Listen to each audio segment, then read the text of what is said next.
Good morning. It's a beautiful September morning here in Vermont. We're in Addison County, and I'm joining up with Jim Andrews for some snake surveys. It's part of a long-term monitoring project on a land that has been held in trust as wildland. My name's David Bryn. I'm the Executive Director of Vermont Family Forests, located in Addison County, or what we call Vermont's Center-West ecoregion. And we're dedicated to putting forest health first. And we have an organization within our organization called the Colby Hill Ecological Project, where we monitor the land. And this is one of the subsets of that project. So my name is Jim Andrews, and I coordinate the Vermont Reptile Amphibian Atlas, and we work very closely with the Vermont Family Forests organization. They are our fiscal sponsor. Long-term monitoring is something that's difficult to fund. We have this long-term relationship here with Vermont Family Forests. We have the spot. We bring in additional money for some of our work through the Forest Ecosystem Monitoring Cooperative. For this particular project, it's primarily funded by Lester and Monique Anderson. It's a really unusual opportunity to have that kind of funding and that kind of interest from private landowners.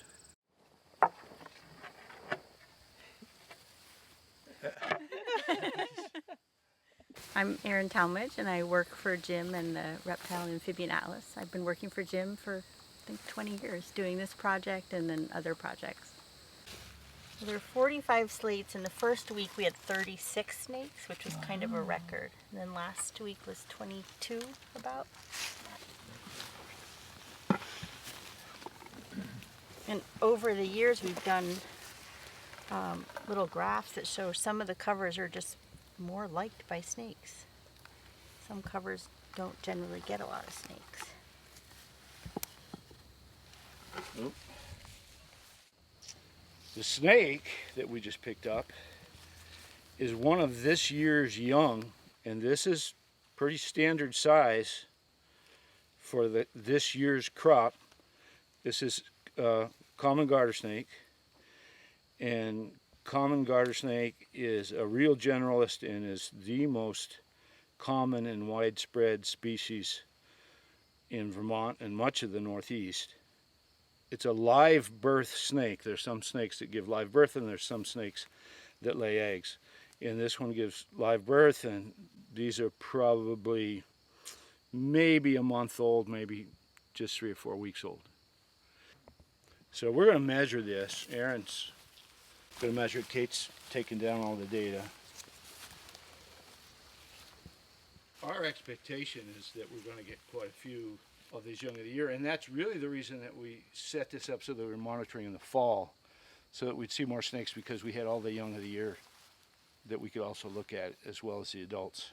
We have 45 pairs of these slates that we have put along the sunniest edge of this field. So we started about 6 feet in from the edge of the field, and we're facing this way. We're facing primarily west, but a little bit southwest.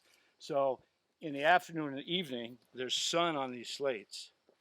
And so these slates will warm up. They're thick enough so they'll hold some heat, so that they provide a warm spot, so that these snakes, which are ectotherms, solar heated, can warm up in the late afternoon.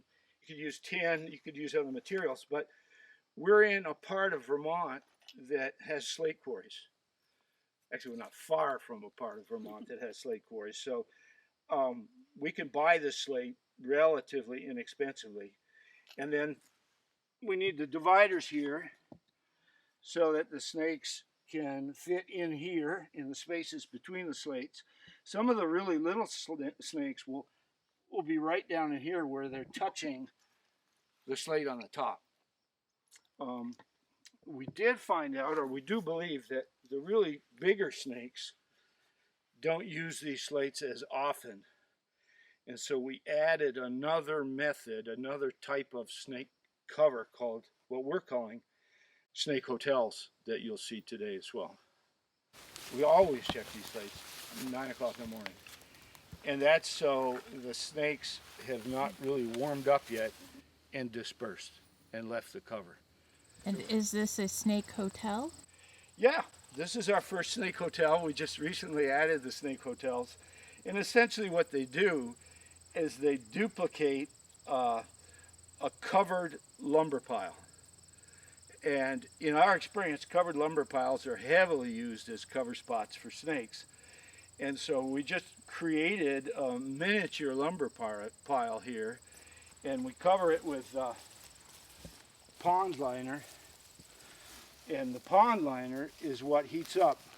It's starting to heat up now, is what heats up, and that holds the heat. But we got a condo in there, and then we have multiple floors that the snakes can use. Sometimes they want to be right up under the cover itself. You got him. I'm impressed. And so that one was taking advantage of the heat provided by the pond liner. It's another young of the year garter snake. However, the advantage of these things, other than having many layers, staying dry, heating up, having a variety of temperatures in there, is that they have enough space for larger snakes. And they have worked out for us. They are a great method of sampling or monitoring snakes. We measure the snout to vent distance, which is 150. Yeah, 150. And then we'll measure the tail. What are we, about 30? No, we're almost 40, right? Yep. Okay. 40. Sandra, do you want a snake? Somebody want a snake? Sure. Just until we're done here.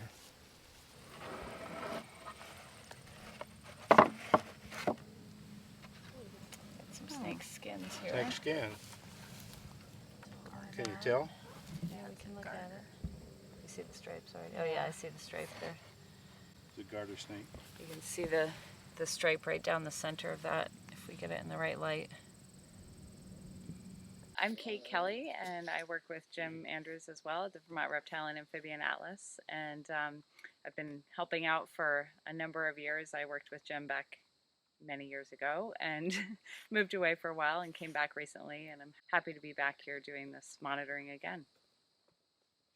I think one of the interesting opportunities here too is to look at changes over time as our forests change.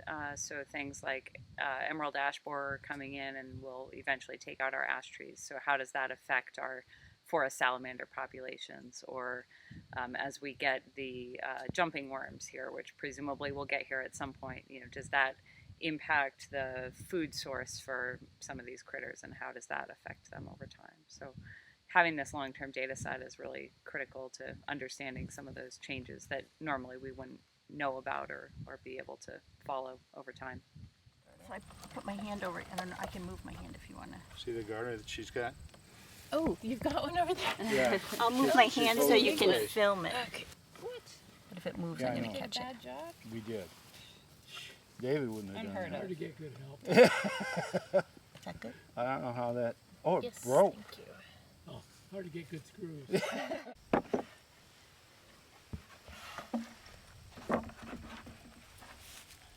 We usually check to see with the larger ones.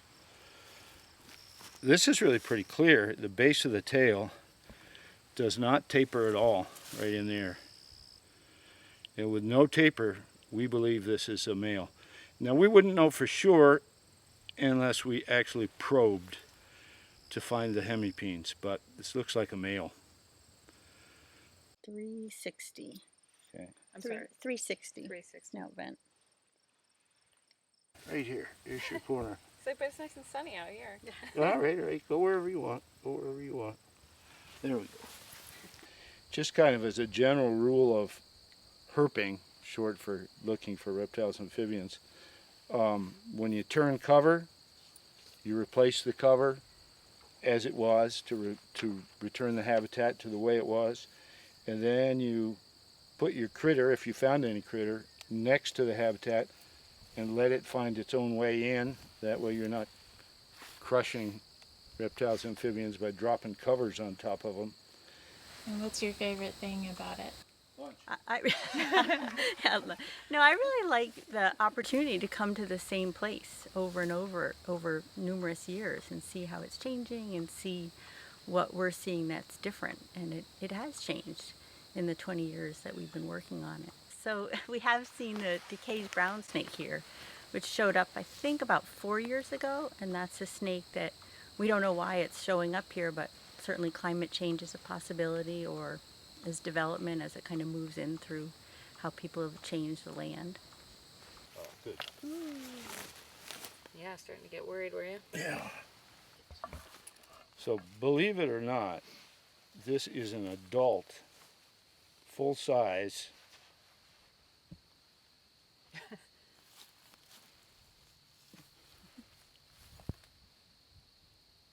decayed brown snake. Oh. There, when it expands? Yeah. It's puffing in air right there.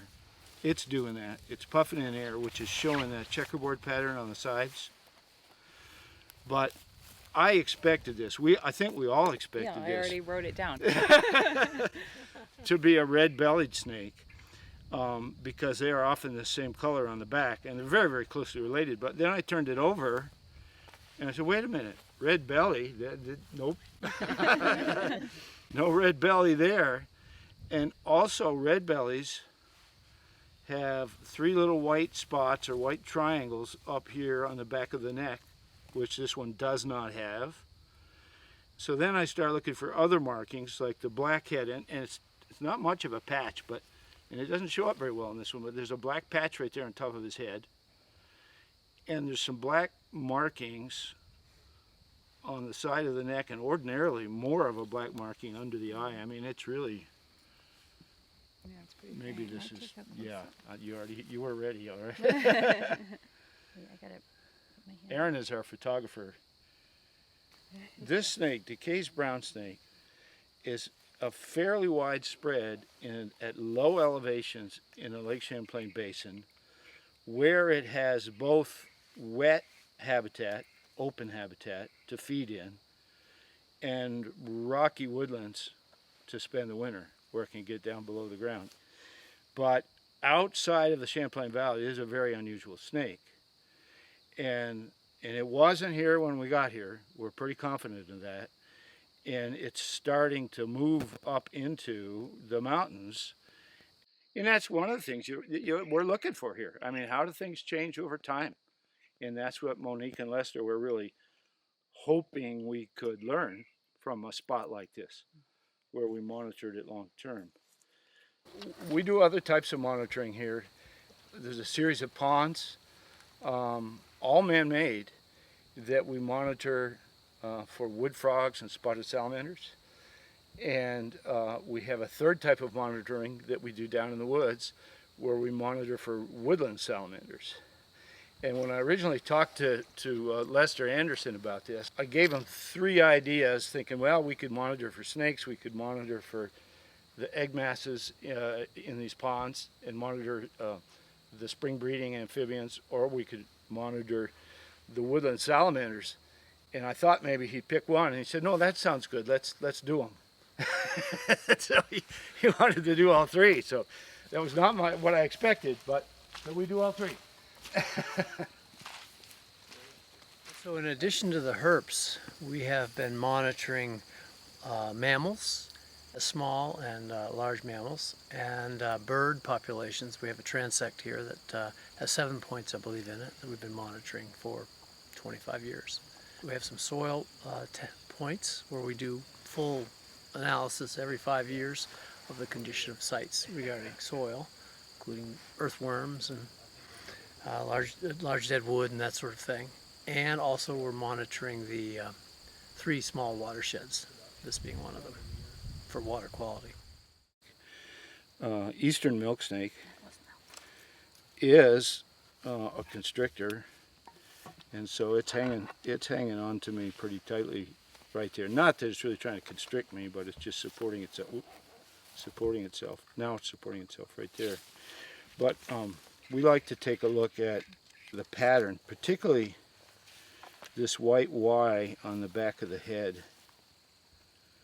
Right here, you can see the Y. And that varies quite a bit. And this Y, Kate, when you're ready, Yeah, go for it. this Y pretty much connects on both sides. Okay, so we found a total of 36 snakes today. The great majority of them were garter snakes. Most of them were young of the year, so this year's babies. We had one adult garter snake, and we had one Decay's brown snake. So, 90 whatever percent garter snakes, which was a little surprising. We didn't see any red-bellied snakes, which is unusual for here. I'm not sure why we didn't see any today, but hopefully we'll catch some of those young of the year red-bellieds on our next visit next week.